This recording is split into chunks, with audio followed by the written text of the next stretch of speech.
The tricky thing about what it is that you're trying to do and what I'm trying to do in the United States is that our views, I think, can have a widespread appeal, but it's more difficult to build up that appeal for these ideas than it is for socialist ideas. So, for instance, a socialist can simply say, there's a problem, and so therefore we should spend some money and solve that problem. And for people who lack political curiosity, that seems like an intellectually satisfying response. Well, there's a problem. We'll raise some taxes and we'll spend some money and we'll solve it. Or these people, there's a group in the country that lacks something. Well, let's just give it to them. The government will just give it to them. And again, that seems superficially to be a plausible answer. But we give answers that are a little bit more, difficult to follow, frankly. Not that much more, but for most people are not that interested in political discussions, and they're not willing to follow an argument that goes more than 2 steps. Well, some of our arguments go 3 and 4 steps. And it reminds me of an economist in the U.S. named Thomas Sowell, who says that in one sentence, you can convey a political fallacy that it would take numerous paragraphs to refute. And so, as you know, that puts us at a bit of a disadvantage. Also putting us at a bit of a disadvantage is the simple fact that people appear to like receiving in the mail checks with their names on them. They like that. It's also a fact that it's easier to loot your fellow citizen than it is to compete honestly in the marketplace. And here I'm not speaking even primarily of the poor who get welfare state benefits. I'm thinking of any business firm that uses government to try to get some artificial advantage. People would rather do that than compete honestly, because it plays to the baser aspects of our nature, which is that we would like to take advantage of our fellow man, and we'd like to do so as easily as possible. We would like to get what we want with the least possible exertion. Well, when political power is exerted on your behalf, that's the least possible exertion for you.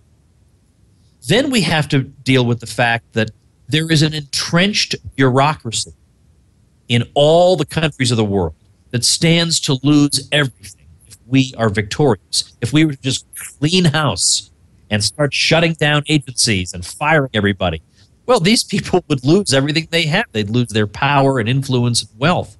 And so we're up against them. The odds are very, very much stacked against us.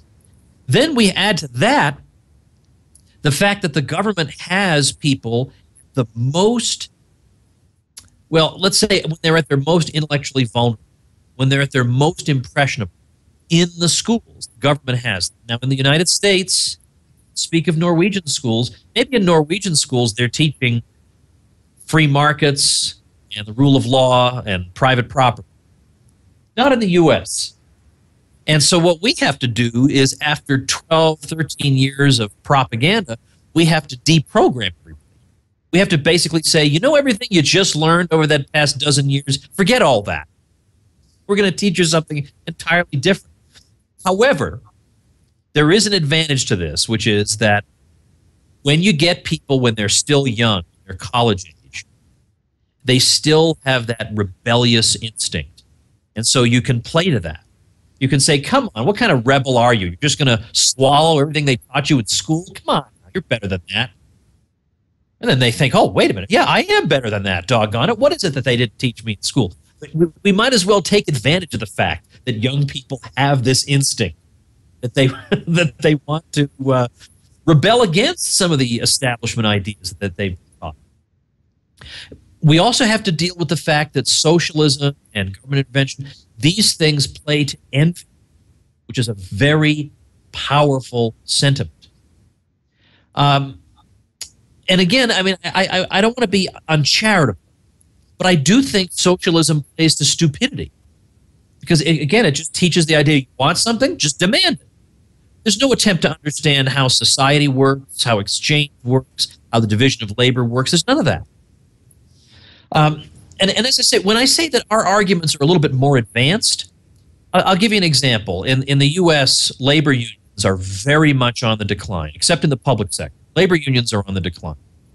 But for a long time, labor unions were reasonably powerful, and not as powerful as they were in Europe. They were still a substantial influence on the U.S. economy.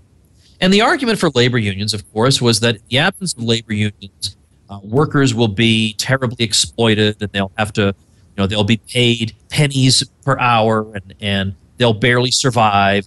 So what we need are labor unions that are powerful enough to demand high wages for their members. All right, well, it turns out that basically this is not true. But in particular, what this analysis leaves out is, what about the people who don't belong to a union? Because the union, it's true, the union can use all kinds of threats to get wages higher than they would otherwise be. That's true, they can do that. But the way they do that is as follows. They say, we're not going to work for a wage less than such and such amount. But what does that really mean? It means that the employer now can afford to hire only a certain number of them. They can only afford to hire a certain number if you have to pay this much. If you only had to pay this much, they could hire more. So now there are people who would like to be hired in that industry. But because of the artificially high wage rates, they get locked out of that industry. So when we look at not just the labor union members who do get higher than market wages, and we look at people who are excluded, we realize, well, there are other consequences, aren't there? What happens to these other people? Well, these other people now have to go work in some other industry that they're not as well trained for. And now you have a lot of people competing in that industry, and that drives down wages over there. Moreover, think about all those people who are now excluded from the original industry. They trained for that.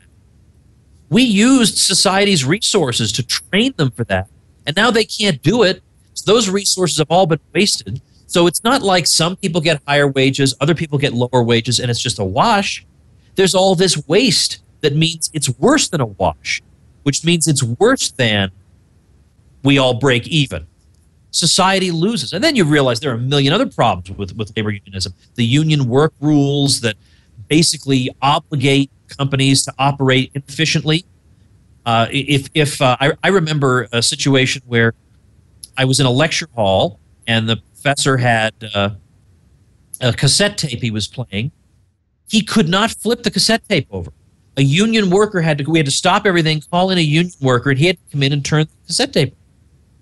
And you multiply that by 1 million, and that's the types of inefficiencies you're talking about. Now, so you see that it's easy to say we need labor unions to protect workers against the rapacious, greedy capitalists.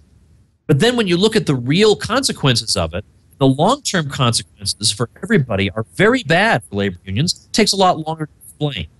So these are the difficulties that we face in becoming a mass movement. But at the same time, we do have two things that can help us. One is we do have a case to make that is very intellectually satisfying for people who are seeking that. And in a lot of cases, there are people who just were never exposed to the ideas that we believe. They're certainly not going to learn them in school. They're not going to learn them in any university. But when they give them a chance, well, there are a lot of people who say, no one ever told me this, but now that I hear it, it makes sense to me. So we have that. But we can also make good, what we might call man-on-the-street arguments. We can make arguments that, are not intended for PhDs, but are intended just for ordinary common-sense people. And a good source of these arguments, by the way, is a book written by an American political philosopher named Michael Huemer, Huemer, and he has a book called The Problem of Political Authority, and it's great.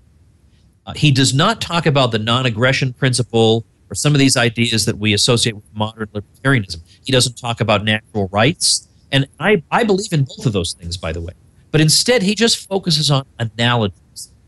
And in effect, he argues people would be appalled if everyday life were run like politics. So suppose, for example, we ran all your friendships like democracy. So you go out with 9 of your friends to a bar, and your 9 friends vote you're going to pay for all the drinks.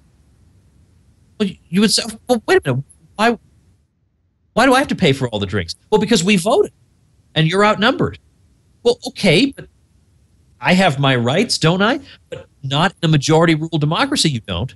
If a majority says we're going to do such and such with your property, that's the way it goes. And we accept that in politics. But if we applied it to our ordinary lives, we would say, whoa, this is a ridiculous outrage. Of course I'm not going to consent to this. And likewise, in ordinary life, in our ordinary interactions in civil society, we don't rob our neighbors. Even if we think we could put the money to a really, really good cause, we don't rob our neighbors. We don't throw our neighbors in cages because they consume items that we think are improper for them to consume. We would think this is impossibly immoral. Somebody throwing me in a cage, some private citizen, but it's okay if the person has a badge and a funny hat, and a baton, then that person can throw you in a cage, and we accept that's okay. So what Huber is saying, if we try to apply the rules that we accept in politics across the board, everyone would be appalled. So I like to make arguments like that because it shocks people and it pulls them out of their intellectual inertia. Now, I know that you want to get votes. So you want to talk to people who are likely to vote. And the trouble is, the people who are most likely to be open to our ideas tend to be the young. And I can tell you from political experience in the United States, the young don't vote. I don't know why they don't vote.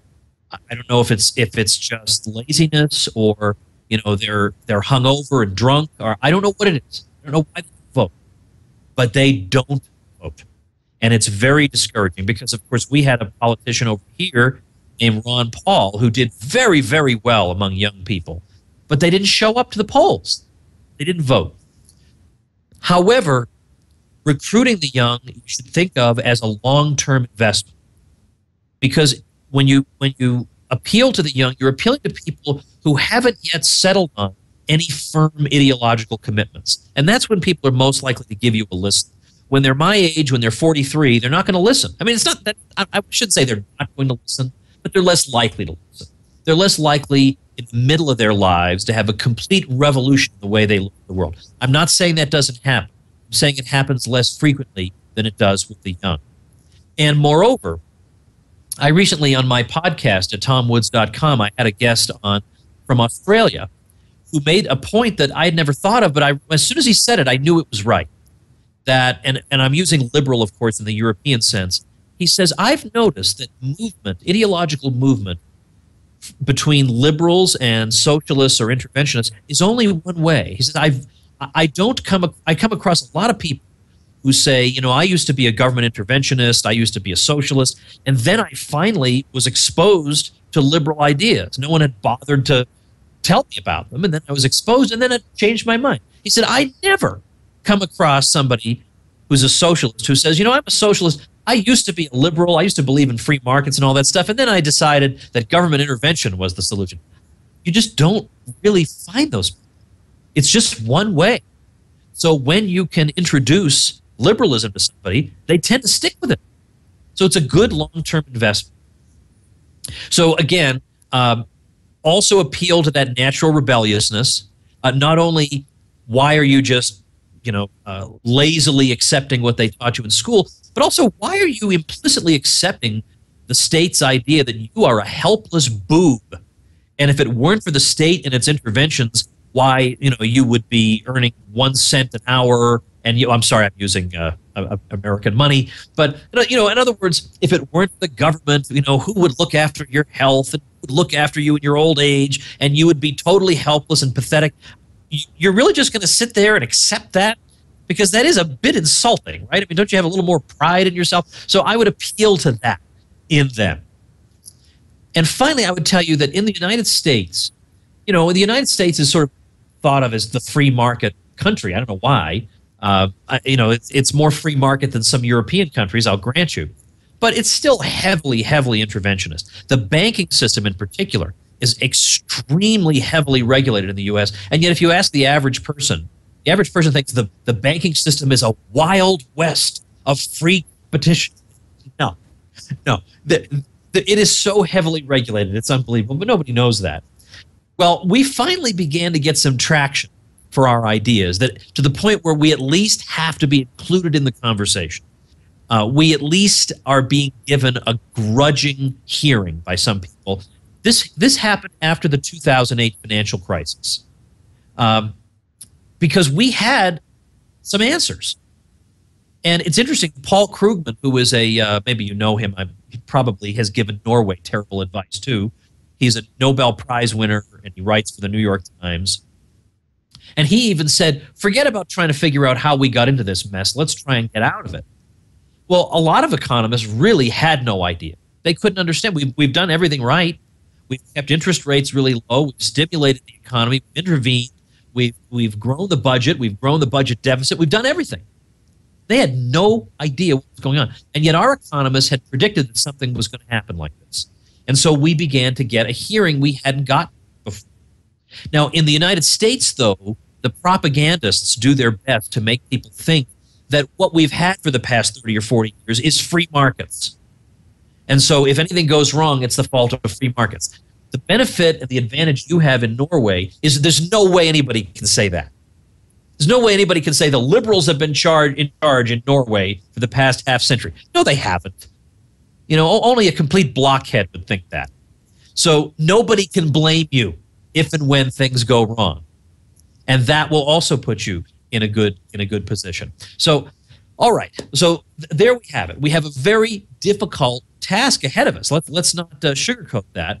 But at the same time, there are aspects of our message that, if we explain it correctly, can have a natural appeal for an awful lot of people who are not enemies of ours. These are not people of bad will. They simply were not in the right place at the right time. And think about your own situation. Somebody just happened to give you a book, or you just happened to watch a YouTube video. You happened to be in the right time, in the right place at the right time, and that made you into a liberal. But most people in Norway have not yet had that experience. And we have ways, if we work on it and we hone our communication skills, to reach those people and to have success in conveying a message that is morally right, that is the key to lasting peace and prosperity. And yes, it's true, it may take time before you see results, but I hope you will find the same satisfaction I do in pursuing and promoting this extremely noble and worthy cause. Thank you very much.